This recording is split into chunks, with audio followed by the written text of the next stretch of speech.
السلام علیکم۔ آج میری کہانی کا ٹاپک ہے کماؤ کے آدم خور کا ناول۔ آئے ہم شروع کرتے ہیں اس کی سب سے پہلے داستان، جس کا ہیڈنگ ہے چمپاوت کا آدم خور۔ مجھے سب سے پہلے اس شعر کے بارے میں اس وقت علم ہوا جب میں ایڈی نولز کے ہمراہ ملانی میں شکار کھیل رہا تھا، اور بعد میں سرکاری طور پر اس کو چمپاوت کا شعر موسوم کیا گیا۔ اس صوبے میں ایڈی کا نام بحیثیت باکمال شکاری اور شکار کے بے شمار واقعات کی یادوں کے خزانے کے مالک کی نسبت سے ہمیشہ باقی رہے گا۔ وہ ان مخصوص خوش نصیب انسانوں میں تھے جن کو قدرت نے ہمیشہ بہترین چیزوں سے نوازا۔ ان کی رائفلز کی شست کی درستی اور مارنے کی طاقت بے مثال تھی، جبکہ ان میں سے ایک بھائی ہندوستان کا سب سے عمدہ نشانہ باز تھا، تو دوسرا بھائی ہندوستان کی فوج کا سب سے اعلیٰ ٹینس کا کھلاڑی تھا۔ ایڈی نے جب مجھے بتایا کہ حکومت نے ان کے بہنوئی کو، جو دنیا میں سب سے عمدہ نشانہ باز ہیں، اس شیر کے مارنے کے لیے متعین کیا ہے، جو مجھے کوئی شبہ نہیں تھا کہ بہت ہی محدود وقت میں اس کا خاتمہ کر دیا جائے گا، لیکن شیر نامعلوم وجوہات کی بنا پر نہیں مارا جا سکا، اور 4 سال بعد جب میں نینی تال گیا تو اس وقت وہ حکومت کے لیے سخت تشویش کا باعث بنا ہوا تھا۔ اس کے مارنے کے لیے خاص انعامات کا اعلان کیا جا چکا تھا، ماہر شکاری ملازم رکھے گئے تھے، اور الموڑا کے فوجی کیمپ سے گورکھا سپاہیوں کی ٹولیاں اس کو مارنے کے لیے متعین کی جاتی تھیں۔ باوجود ان اقدامات کے انسان کے ہلاک ہونے کی تعداد تشویشناک حد تک بڑھتی جا رہی تھی۔ یہ شیرنی جس نے یہ صورتحال اختیار کر لی تھی، ایک مستقل آدم خورنی بننے کے بعد نیپال سے، جہاں وہ دو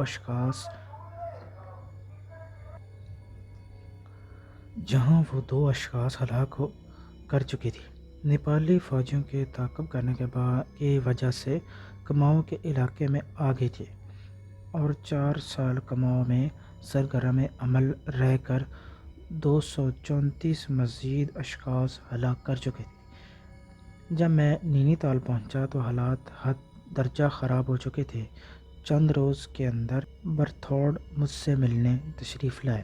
اس زمانے میں جب وہ ڈپٹی کمشنر نینی تال تھے اور اپنی المناک موت کے بعد اب ہلدانی کی ایک تاریک قبر میں ابدی نیند سو رہے تھے، ہر شخص جو ان سے واقف تھا ان کا بے حد احترام کرتا تھا۔ اس لیے کوئی تعجب کی بات نہیں تھی کہ واپس جاتے وقت مجھ سے یہ وعدہ لے کر گئے تھے کہ کسی اور شخص کے ہلاک ہونے کی اطلاع ملنے پر میں بلا تاخیر چمپاوت روانہ ہو جاؤں، لیکن میں نے ان کو 2 شرطیں پیش کیں۔ ایک تو کہ گورنمنٹ نے جن انعامات کا اعلان کیا ان کو منسوخ کیا جائے، دوسری یہ کہ جو شکاری خاص طور پر اس کے لیے ملازم رکھے گئے ہیں انہیں اور الموڑے کے گورکھا سپاہیوں کو اس علاقے سے ہٹا دیا جائے۔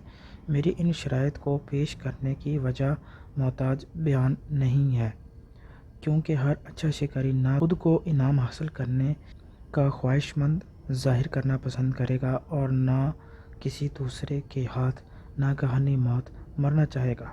یہ شرط منظور کر لی گئی۔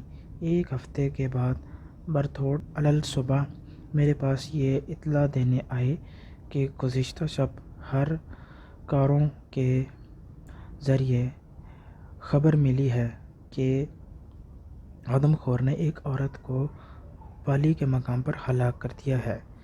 یہ گاؤں دوابی دورا اور دھونا گھاٹ کے درمیان واقع ہے۔ حفظ متقدم کے طور پر اپنے کیمپ کا سامان لے جانے کے لیے میں نے 6 کولیوں کا انتظام پہلے سے کر رکھا تھا۔